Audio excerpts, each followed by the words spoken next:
안녕하세요. 유통구당입니다. 유통구당 김용호의 북리뷰 66번째 이야기는 인문여행자 사라진 시간을 걷다 편입니다.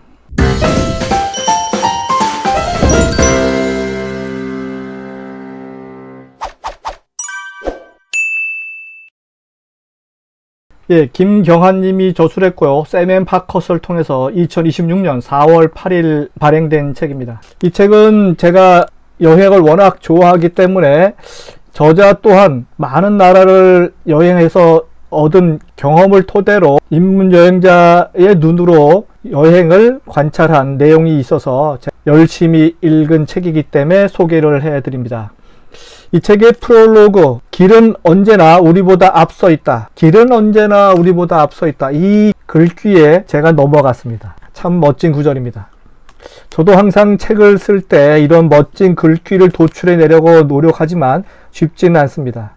나중에 저도 세계여행 관련 책을 완성할 때 멋진 구절을 만들어내고 싶다는 생각을 갖고 책을 읽기 시작했습니다. 인문여행자라는 대명사가 나오고요.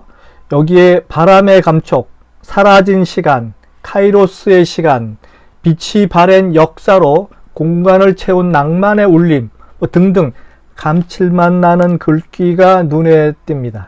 이 책에서도 역시 호메로스의 오디세이에 나오는 이야기를 넣었습니다. 세계 지붕 히말라야에서 일본의 순례길까지 찬란한 세계의 흔적을 따라 걷는 인문 오디세이. 멋있는 물고 아닙니까? 인문 오디세이라는 표현을 했는데요. 여기서 또 나아가는 자만이 지평선을 볼 수 있다. 또 멋있는 글귀도 있고요. 이런 좀 화려한 미사여구와 마음에 쏙 드는 문장들이 상당히 많아서 읽는 내내 지루한 틈은 없었습니다. 이 책은 총 6부로 나뉘어집니다. 1부 문학으로 걷다, 2부 건축으로 걷다, 3부 음악으로 걷다, 4부 미술로 걷다, 5부 음식으로 걷다, 6부 자연으로 걷다. 이 6개 종류의 카테고리로 각 주제별로 독자에게 깊은 사유와 새로운 시각을 제공하고 낯선 곳에서의 만남을 통해서 다른 세계로의 여행을 떠나게 만든다고 출판사는 주장합니다. 모든 예술 장르를 섭렵한 작가임에는 틀림없어 보입니다. 저자 김경환님을 알아보니까 언론인이더군요. 그동안 MBC 기자, CBS 국제부장, YTN 경제부장, 그리고 뉴스 앵커, 이코노믹 리뷰 편집국장 등으로 일을 하셨습니다. 현재는 컨슈머 타임스라는 인터넷 매체의 대표이시고요.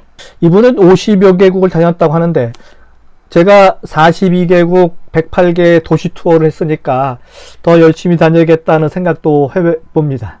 출판사가 주장하는 이 책의 내용을 보면 어차피 모두가 죽음을 향해 간다면 우리는 왜 살아가는가? 질문은 단순하지만 오래된 그런 내용들이죠. 이 책은 앞서 삶의 이유를 고민했던 누군가의 장소를 따라 걸으면서 유한한 삶 속에서 인간이 마주하는 허무와 그 안에서 발견되는 찬란함을 기록하려 노력한 인문여행 에세이라 생각됩니다. 인문여행자라는 제목을 보면 저랑 얼마나 다를까 계속 생각을 하면서 책을 읽게 됐는데요. 그런데 처음부터 뭔가 조금 막혀는 옵니다. 제1부 문학으로 걷다 해서 존 스타인백의 분노의 포도, 미국 몬터레이가 첫 번째 장소가 됩니다. 제일 첫 번째 나오는 장소부터 작가의 의도가 이해되지 않았다면 저는 이런 여행서를 보면 가장 처음 나오는 장소가 어딜까 궁금하거든요. 근데 이 인문학자가 본 첫 번째 장소는 존 스타인백 분노의 포도, 미국 몬터레이를 택했습니다. 그리고 두 번째, 세 번째 나오는 장소와 관련된 문학 작품을 이해하는 것도 조금은 버겁더군요. 저는 경제학, 경영학 책을 너무 많이 봐서 문학 부분은 좀 약하다는 생각을 좀 해봅니다. 그 이유가 작가와의 공감대를 가져오지 못한 저를 발견했기 때문입니다. 왜냐하면 작가가 이야기하는 도시와 연관 문화작품의 줄거리조차 제대로 모르니까 작가와 호흡을 맞추기가 힘들더군요. 그래서 문학작품을 보고 난 다음에 이 책을 읽어야 더 이해하기 쉽겠구나 하는 생각도 해보고요. 그나마 2부 건축으로 걷다에 나오는 장소는 우리가 잘 알고 있는 곳이라 작가의 의도를 이해하기 쉬웠습니다. 그래도 조금은 낯설긴 하지만 인도 타지마할의 경우는 제게는 인도 타지마할이 아니라 미국 애틀랜틱 시티에 있는 트럼프가 만든 타지마할 호텔 앤 카지노가 생각이 나더군요. 그곳에서 카지노를 했던 경험이 있어서 그렇습니다. 5부 음식을 얻다 편에서는 일본 음식 관련 내용이 좀 많은 것을 보면 작가의 음식 취향이 일본에 집중되었다라는 생각을 좀 하게 하고요. 전체적으로 이 책의 작가가 방문한 장소를 저도 가본 경험이 상당히 많이 동선이 많이 겹쳤지만 서로 보는 시각이 달라서 그런지 컨텐츠는 전혀 달라 보입니다. 인문학자와 유통경영 전문가의 아주 큰 간극으로 생각되는데요. 역시 여행은 아는 만큼 보인다라고 하는 진리를 또 한번 느끼게 됩니다. 그런데 이 책에는 그 한국의 장소도 조금 많이 나오던데 원래 한국의 장소는 제외해야 되는 거 아닌가 생각도 들고요.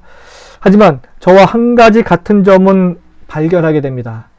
유통구단인 저와 똑같은 리얼 여행자라는 점입니다.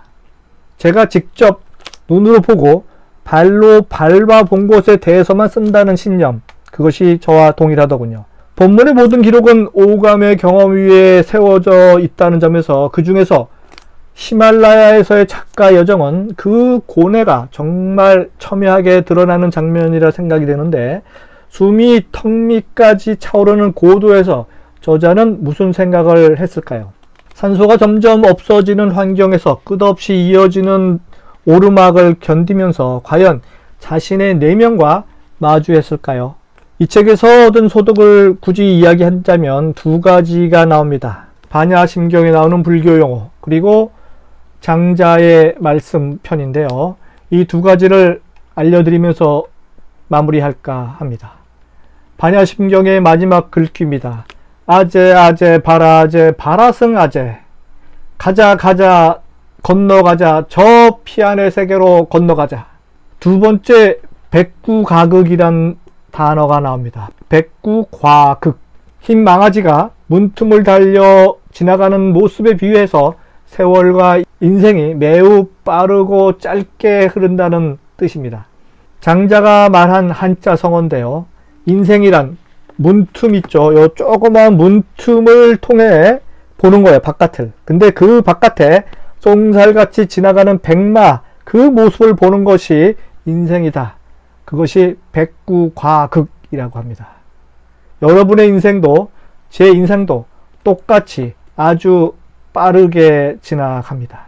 그럼 오늘 무엇을 어떻게 하면서 살아야 할까요?